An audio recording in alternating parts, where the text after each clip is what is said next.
สบายดีพี่น้องเด้อหลังจากเขาเข้ามาฮอดเงินฮอดซานแล้วพี่น้องเอ้ยนี่ก็พอใหญ่เสิร์ชตากเข้าพี่น้องเอ้ยมื้อนี้นะ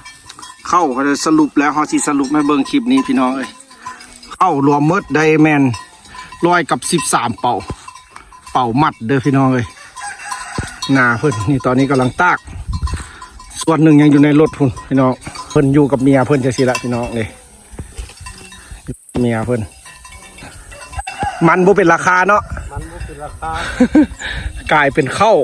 โอ้ข้าวให้พี่น้องเม็ดบักงามๆเลยดิบ่มีให้ซื้อข้าวก็ได้พี่น้องเลยมันก็ยังไข่ข้าวบ่มีให้ซื้อเขายังกินได้มันนี่ติเสียจังไหนล่ะนึ่งก็บ่ได้ซื้ออยู่พอค้าเพิ่นสิเมาอยู่สิขายบ่นี่ขายให้ลูกพอค้าเขากำลังมาขายให้ลูกไปโรงเรียนพี่น้องอันนี้เขาก็สิมาถ่ายให้เบิ่งเด้อมาอยู่นาเพื่อนพี่แหละพี่น้องอยู่ดงอยู่ป่าพี่แหละนี่ก็งัวเพื่อนอีกนี่นะชีวิตเกษตรแท้ๆเกษตรบ้านนอกบ้านนาพี่น้องเลยรอเพื่อนกับผู้นึ่งละเป็นเศษผีอยู่บ้านนี่ได้พี่น้องเลยเรียงชีบได้เข้าโรงเรียนแต่น้อยเนาะแม่นละนี่บ่ได้เข้าโรงเรียนบ่ฮู้หนังสือเลยนี่นะอาชีพแบบนี้อาชีพบ่ฮู้หนังสืออ่านยังบ่ได้จักตัวพ่อแม่พาเฮ็ดอย่างนี้นี่ผมมีไก่แนวนี้โอ้ขักไงขายเข้าให้ลูกไปโรงเรียนแล้วจากง่อยบัตรเนี่ยเอาสีไทยเบิ่งเด้อพี่น้องในชีวิตบ้านนอกบ้านนาเอาก็บ่ได้ไปซะแล้วอยู่จินน้ำเพิ่นนี่แหละจังสิแหละน้ำบ้านน้ำซ่องเขาเมื่อกี้นี่ฝนตกบึงฮุบกันว่าท่านแต่ตากอีกพี่น้องเข้ามันถือว่าโอ้งามเข้าให้บุคืดว่าเพิ่นก็บ่เคยเห็นได้แม่ใหญ่กับบุหูแม่ใหญ่เขาบ่ได้ไปเกี่ยวเลยเนาะปีนี้นะใส่รถรถเกี่ยวโอ้คัก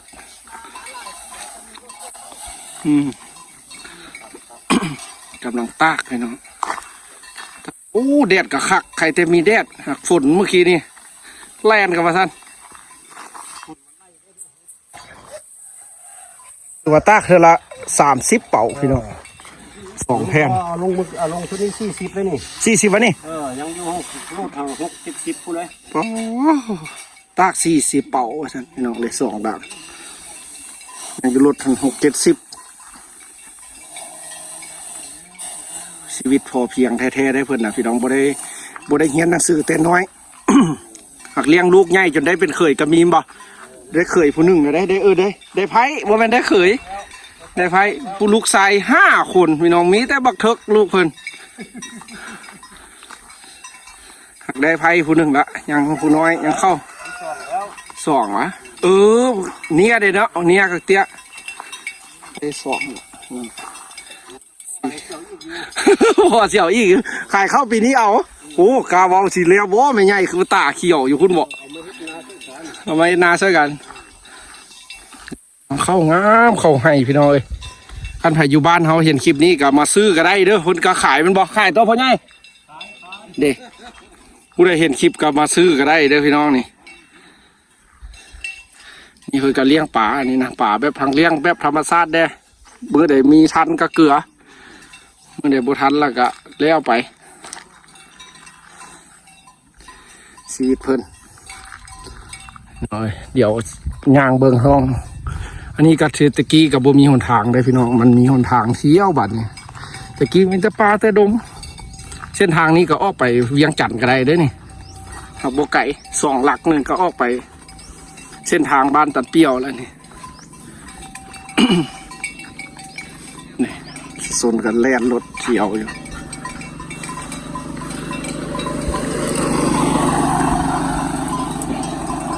นี่ก็งัวควายเพิ่นนี่ละพี่น้องนี่ปล่อยสะเลยช่วงนี้นะเพราะว่าเอามาเฝ้าตากเข้าอยู่นี่แล้วมันก็บ่ได้ไปเสร็จแล้วมีแต่ป้าพี่น้อง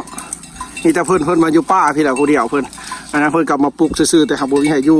มาอยู่กับมือเว้นมาเลี้ยงงัวเลี้ยงควายชีวิตบ้านนอกเด้อพี่น้องอยู่กลางป่ากลางดอยเห็นอย่างกอกเห็นอย่างรอปัก หล่อปักด่างตั้ง ปัก ต ด่า อง น 11 ตอนโอ้41 ตอน เออ ว่านั่งลิ้นอยู่คือว่าได้ยินเจ้าเอ็ดก๊อกก๊อกก๊อกอยู่ลาเนาะ ใช่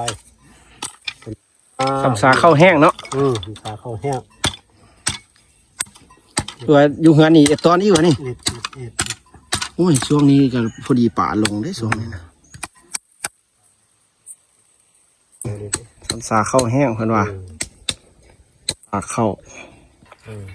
ว่าสิขายได้พี่น้องแต่ครับพอค่าคือนานมาพอค่าก็จะพูดทางแข่งเรียงจัดพูดหลัก52พูดได้คนสิมาเบิ่งเข้าพี่น้องเพิ่นหักซื้อแต่เข้าให้เพิ่นว่าเข้านาฮัดบ่ซื้ออีกวันนั้นก็บ่ใครแต่พ่อใหญ่มีเข้าให้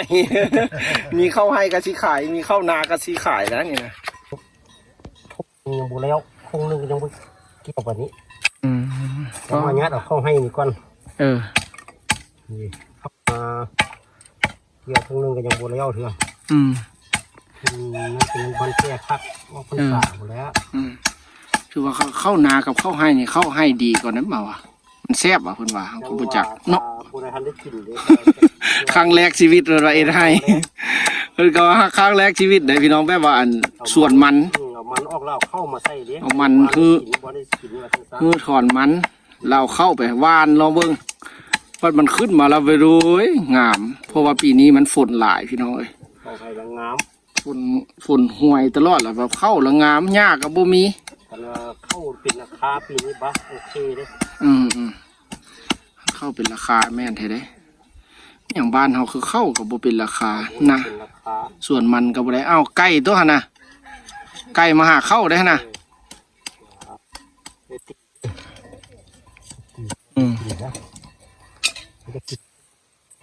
ไก่ก็ได้กินข้าวชีวิตอยู่ของไทยทุนว่านอนอยู่ให้อยู่นาพี่เลยบ่โดดๆในเมืองบ้านเนาะ แม่ละนอนมาไปแล้ว ยามนี้แล้วมันอยู่แต่ให้แต่นาสิก๊อกอีกละแล้วอันนั้นเรามาซีดหยังบาดนี่ ไปซีดเบ็ดกบ เบ็ดกบ ไปใส่เอากบ ไอ้บาดนี้สำเร็จกบพี่น้องเอ้ยผมดุผมเมียเพิ่นซะว่าแม่ใหญ่ซะว่ากบแล้วกบตัวแม่อยากได้เมีย2 คนได้นี่พี่น้องเอ้ยสุ่มสิได้บ่นี่เบิ่งดูนี่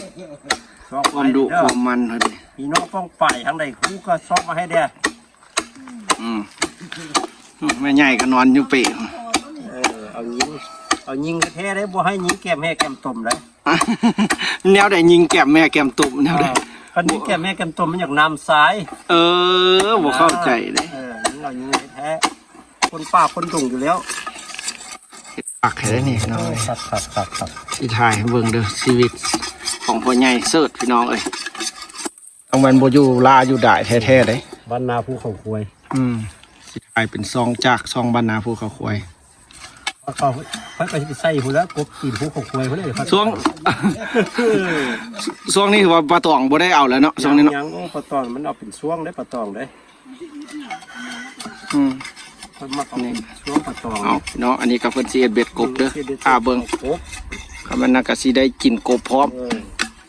บ้านให้บ้านนาเปไผเปมันคนก็เฮ็ดเวียกเฮ็ดงานนั่ง กูเข้า กูเข้าพี่น้องไปซอยกันได้หลายคนต้อง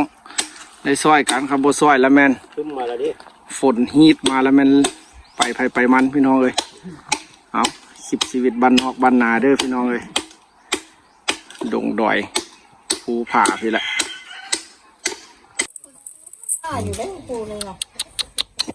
คันเบ็ดกบละเอียดขนาดผม